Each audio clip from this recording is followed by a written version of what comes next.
Now, the Torah is very clear about how long the various holidays are supposed to last for.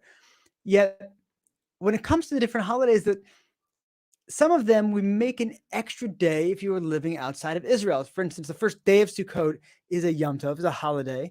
And in Israel, we observe it as one day. And outside of Israel, we observe it as 2 days.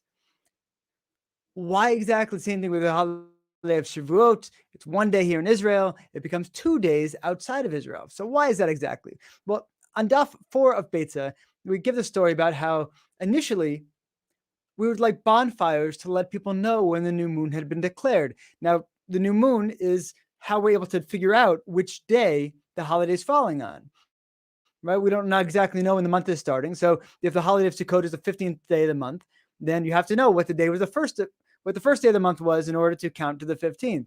So we'd light bonfires. These can be seen in Babylon. This mountain lights and that mountain lights, very Lord of the Rings-esque. It goes across the distance and people know, they see the signal fires and they know that the month has been declared. They could figure it out very quickly and they could all keep the same days we keep in Israel. But the Samaritans, those who didn't want people following these holidays and were trying to mess with things, they said, hey, here's an idea. We can just light a fake fire. And then the people on the other mountains will see that and they will think the new month has been declared. And we can mess with the day and they will celebrate the holiday on a day they're not supposed to be celebrating it.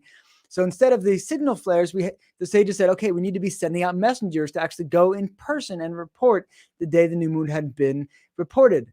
But too far from Israel, the messengers wouldn't get there by these holidays. Therefore, they said, you know what? Out of a safek, out of a doubt as to which day it is, you should observe 2 days, both of the questionable days, and therefore you will definitely be covered. And even though we no longer have signal fires and I can now FaceTime family 10,000 miles away, and keep this institution of having 2 days outside of Israel on some of these holidays.